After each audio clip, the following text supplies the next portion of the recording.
sometimes God nudges you, and I've had these thoughts all week, and then it kind of culminated on Saturday. I'm probably going to need a clicker. And then I'm just like, oh, I don't want to put this all together, and then you just kind of keep getting this nudge, and you keep getting this nudge, and so anyway, we're going to go ahead.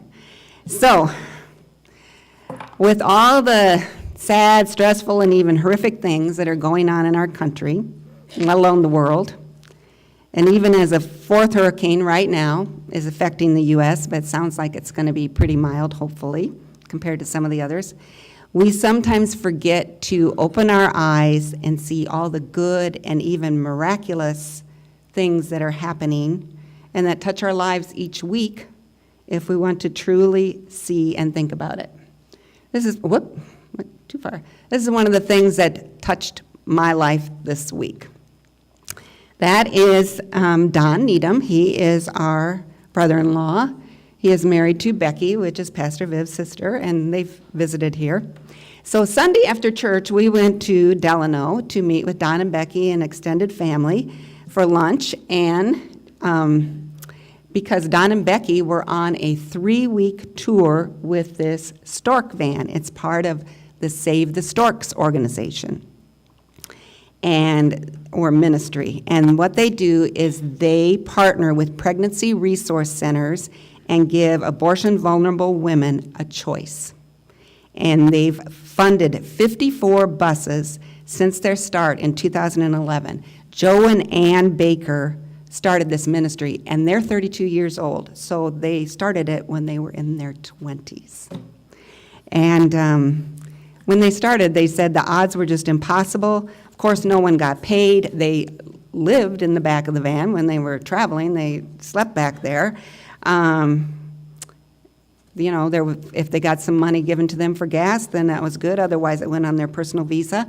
But they were just filled with faith, and they felt that God had a plan. And as I said, they have 54 buses, and more are being produced each year.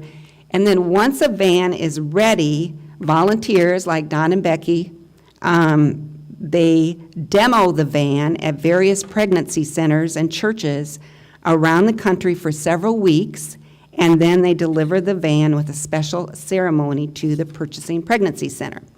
And you might see some people there. I think Erin Vormus and her kids are there. So anyway, they started in Louisiana. They went north to Michigan. Then they went down to, came back down to Illinois and Indiana.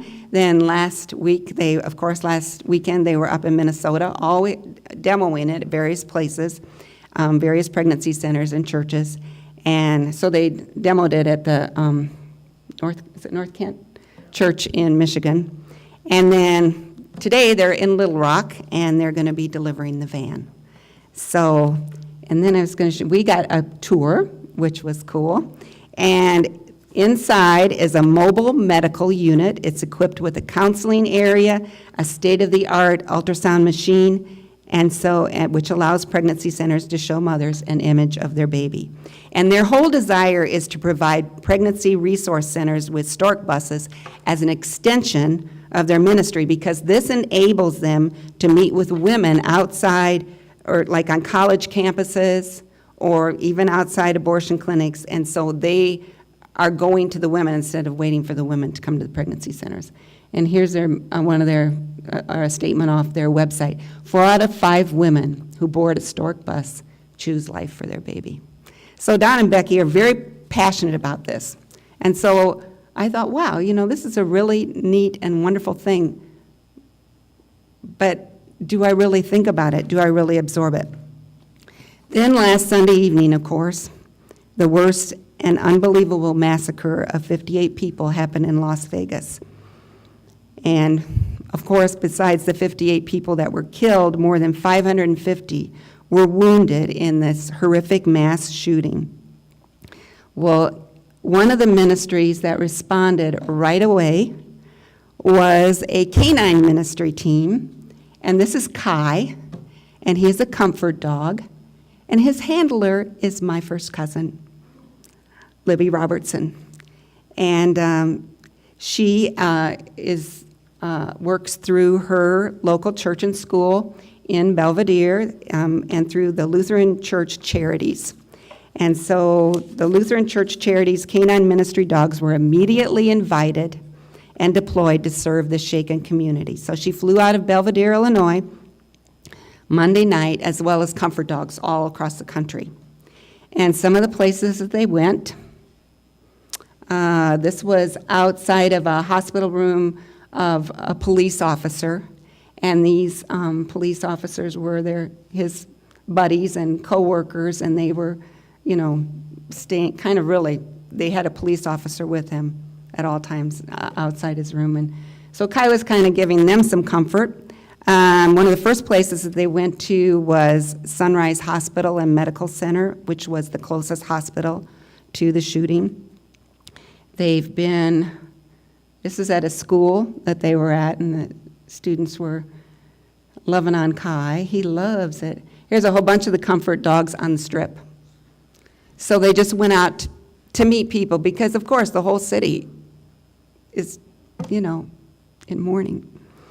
And here they are in a hospital room with a whole bunch of them. And is this the pointer thing? This red thing right there? The red. That's my cousin right there. That's my cousin right there, Libby. Okay. So, and one of the things when people were talking to her and I admire her so much. I just admire her ministry. I'm just humbled by it. Also, they went to a 9/11 call center, and they've been to Mandalay Bay and ministered to the employees there. So they're really the hands and the feet and the paws of Jesus. And but one of the things that she responded on Facebook is she said, the injuries are so horrific. She said, our hearts are breaking. And then lastly, I was doing customer service yesterday. I was working yesterday and doing customer service and tech support for an Extraordinary Women simulcast.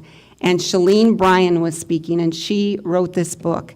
And she had some compassion children, and she decided she had the means to travel to Africa and really see and meet her kids and really see what conditions were like. And that whole trip changed her life and changed many other lives because she started a whole mission to them, and she wrote a book about it. But her whole mission is skipone.org, and it's all about, skipping a coffee or, skipping a treat one or a movie or something and helping someone else that's in need.